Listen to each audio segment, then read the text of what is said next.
Pengelolaan sumber daya alam selama ini belum cukup baik karena masih lebih menguntungkan beberapa pihak tertentu yang sekarang menjadi orang maha kaya di Indonesia. Gagasan inovatif untuk pengelolaan sumber daya alam yang lebih baik telah menjadi pembahasan yang intensif di lingkungan Ikatan Ahli Perencanaan Wilayah dan Kota atau IAP Jawa Barat sejak tahun 2021. Nah, pada video ini dibahas berbagai pandangan dari para akademisi yang mencoba mengkristalisasi gagasan RUU Sistem Pengelolaan Sumber Daya Alam yang lebih baik, lebih adil, dan sesuai dengan amanat Undang-Undang Dasar 1945. Saksikan dengan lengkap. Dan jangan lupa subscribe, bunyikan lonceng, like, and share. Terima kasih.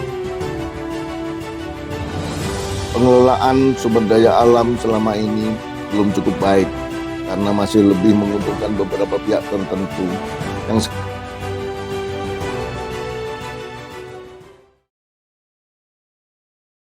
terakhir Ibu Teti ya. Kalau tadi Pak Budi ini 84, Ibu Teti ini 83 ya. Jadi Bu Teti kita kenal sebagai dosen pengelolaan dan perencanaan ya, perencanaan pengelolaan sumber daya alam dan lingkungan di PL ya, dan saya kira beliau juga pengurus IAP ya yang andal ya dengan beberapa inovasi-inovasi terutama di era Pak Bernie ya kemarin. Saya kira saya persilahkan saja Ibu Teti ya sebagai mewakili Bu Dekan ya, monggo Bu Teti. Anda ya Bu Teti ya, sudah siap ya? Ya siap Pak. Sip. Terima kasih.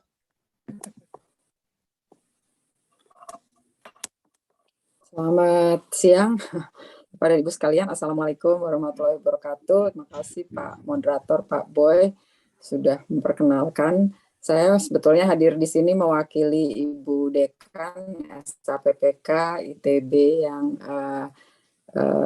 meskipun hari Sabtu cukup padat waktunya harus teralokasi ke kegiatan kampus juga ya. Jadi barangkali karena yang terakhir dan mungkin pasti diharapkan bicaranya paling sebentar gitu Pak karena udah mau selesai. Ini udah kado panjang nih. Dan saya mah senang kalau bicaranya pendek karena nanti mending lebih banyak diskusinya. Mangga barangkali panitia sudah memiliki PowerPoint presentation yang saya sudah kirimkan bisa ditayangkan di sini. Monggo Bu Dina.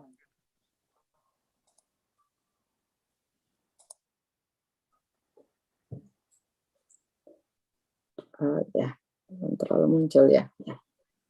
Saya mengapresiasi sangat tinggi kepada tim rancangan undang-undang sistem pengelolaan sumber daya alam yang telah berbulan-bulan melakukan pertemuan diskusi intens sehingga berada pada hasil berupa rancangan yang cukup singkat ya, nggak terlampau panjang, diharapkan bisa mengisi atau memberikan banyak clue ya terhadap bagaimana pengelolaan sumber daya alam itu bisa dijalankan. Dan RUU ini menyadarkan kita akan perlunya pengukuran-pengukuran tentang alam dan dikategorisasikan sebagai sumber daya alam. Ya. Karena barangkali ada juga nih alam yang kategorisasinya bukan sumber daya alam. Dan ini juga mengundang kita untuk meningkatkan akuntabilitas terhadap kepemilikan berdasarkan hasil pengukuran tersebut. Dan di situ juga kita disadarkan bahwa perencanaan itu merupakan bagian dari pengelolaan sumber daya alam yang perlu kita eksplisitkan ya di dalam cara kerjanya. Tadi di situ juga sudah teridentifikasi berbagai para pihak dan peran dari para pihak tersebut dalam memastikan pengelolaan ini mengikuti ukuran-ukuran yang akuntabel dan transparan serta efisien. Dan akhirnya misalnya disampaikan tanggapan dari Pak Syarif mengenai otoritas yang dimunculkan melalui desentralisasi dan maknanya terhadap sumber daya alam, dan juga Pak Budi, Pak Dirjen yang menyampaikan dalam konteks sumber daya alam itu apabila merupakan tanah, ya, dan bagaimana tanah ini sebetulnya berisikan berbagai jenis-jenis sumber daya alam di dalamnya yang potensial bisa terjadi pemanfaatan yang lebih intens dari sekedar tanah sebagai sumber daya alam itu sendiri. Apresiasi tambahan saya juga berikutnya kepada pendefinisian sumber daya alam yang secara tidak langsung menggerakkan kita kepada pemahaman ekonomi atau sesuatu yang bernilai ekonomi. Namun kita juga lihat bahwa ada penilaian-penilaian ekonomi yang sifatnya mungkin bukan material, melainkan bersifat jasa dan juga sifat-sifat diversifikasi yang tidak secara langsung memiliki nilai ekonomi yang mungkin perlu juga dimunculkan. Apabila pada introduksi yang disampaikan oleh Ketua Tim Pak Sondi Amar menyatakan bahwa kemanfaatan sumber daya alam ini buat kesejahteraan masyarakat, barangkali di dalam RUU ini belum terdefinisi mengenai kesejahteraan masyarakat itu sendiri atau rakyat itu sendiri. Sehingga pengkerangkaan dari RUU ini memang berada pada konteks, ini perkiraan saya, dalam konteks ekonomi sumber daya. Sementara memang kita bergerak pada berbagai lini mengenai konteks sumber daya, konteks ekonomi ini. Berikutnya, nah sebenarnya membicarakan mengenai sumber daya alam selain pada pemanfaatan untuk keperluan manufaktur, keperluan value added yang bisa inklusif, juga pada manufaktur yang tingkatannya cukup tinggi. Misalnya berkenaan dengan penggunaan sains dan teknologi bagi pembuatan HP misalnya, ya, pembuatan desktop misalnya, ya. Dan ini semua mengakibatkan sumber daya alam ini punya hak, ya, right, ya. Dan hak ini apabila sampai dimanfaatkan kepada bioteknologi atau farmasi dan platform nutfah, maka bisa masuk ke dalam intellectual property right, ya.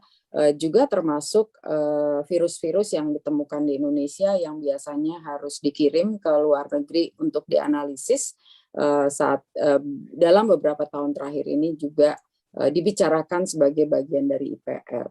Ini mengakibatkan ada hubungannya antara sumber daya alam dengan upaya mendapatkan right. Hanya saja upaya mendapatkan right ini cukup sulit dijalankan apabila penguasaan atau pemahaman terhadap pengetahuan maupun riset sains teknologinya masih cukup dini. Gitu. Ini mengakibatkan kita juga perlu mengkaitkan sumber daya alam ini dengan penguasaan sains dan teknologi dan kemampuan sumber daya manusia yang ada, yang bisa mendukung capturing terhadap hak ini. Berikutnya, pada situasi yang terjadi pada saat sekarang itu adalah seperti disampaikan oleh Pak Dirjen mengenai konflik penggunaan atau pemanfaatan sumber daya alam yang seharusnya pemanfaatannya dilakukan saat ini menjadi idle, yang seharusnya dilindungi terjadi eksploitasi. Setelah terjadi eksploitasi tidak diremediasi. Nah, apakah konteks kondisi yang saat ini ada di dalam pemanfaatan sumber daya alam ini akan diselesaikan konfliknya di dalam RUU ini, misalnya melalui pengembalian fungsi sesuai dengan hukumnya, mengikuti penyelesaian teknokratis, dan yang banyak dibicarakan adalah mengenai partisipasi masyarakat setempat untuk terlibat di dalam pengelolaan tersebut, baik masyarakat lokal atau masyarakat adat maupun peran dari organisasi masyarakat nirlaba untuk terlibat di dalam upaya pemanfaatan sumber daya alam ini. Berikutnya, barangkali hal ini mengingatkan kepada apa yang pernah dilakukan dan masih dilakukan sampai sekarang oleh dosen statistik di Denmark, Bjorn Lomborg dengan konsensus Copenhagen-nya. Beliau menyatakan bahwa paling baik mengenali sumber daya alam yang ada di dunia ini, state of the world, itu dengan melihat kuantitas yang ada di dalamnya. Pengukuran secara kuantitas dari sumber daya alam tersebut. Kebetulan beliau adalah dosen statistik. Nah, dari perhitungan beliau ini muncul buku The Skeptical Environmentalist yang menunjukkan bahwa kita tidak harus menjadi alarmis ya ketika menghadapi pengurangan atau keterbatasan sumber daya alam, melainkan perlunya kita mengelolanya dengan tepat atau secara benar melalui pengukuran-pengukuran yang mengangkat realitas yang nyata di dalamnya. Copenhagen Consensus itu setara seperti MDGs dan SDGs ya, mengajak berbagai negara untuk melihat secara tepat dan mengukurnya serta mencari pendanaan untuk menyelesaikannya.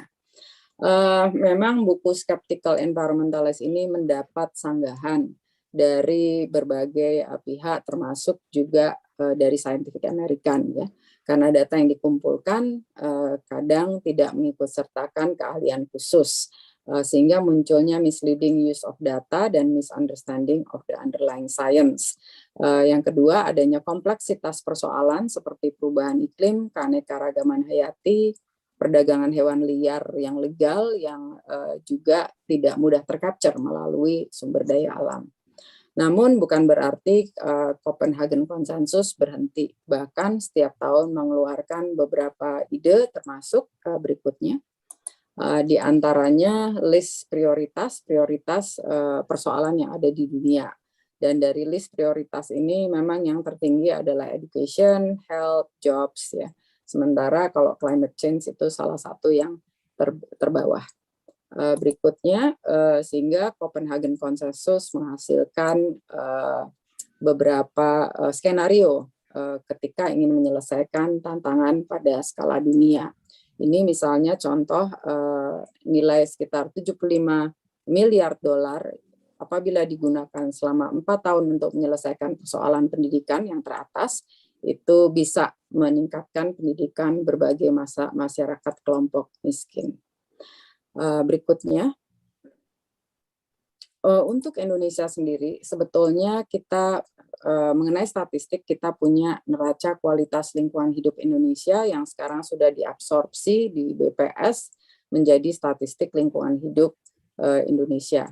Dan konsep di sini sebetulnya adalah juga mengukur sumber daya alam, jasa ekosistem, dan sebagainya menggunakan environmental economics accounting, baik arus fisik maupun arus fungsional.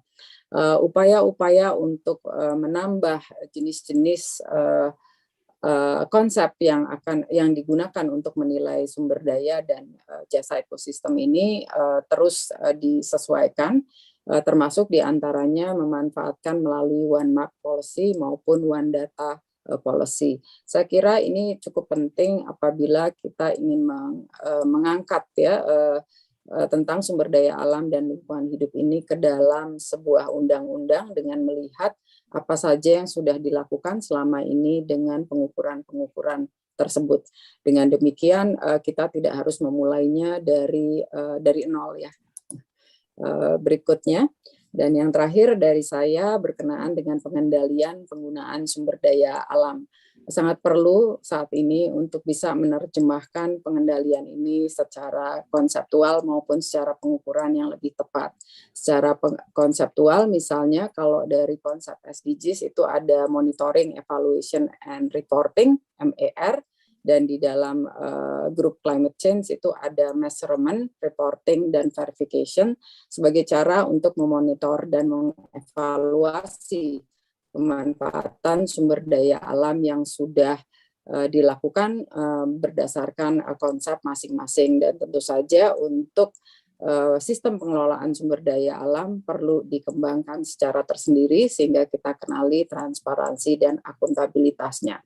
Namun apabila kita sudah tahu pemanfaatan dan penggunaan sumber daya alam ini, tetap kembali ke pertanyaan berikutnya.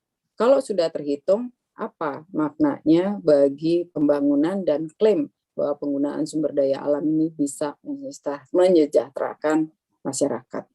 Itu saja Pak Moderator yang kami bisa sampaikan di dalam pertemuan ini. Semoga bisa men-trigger munculnya berbagai pertanyaan pada diskusi. Terima kasih. Assalamualaikum warahmatullahi wabarakatuh.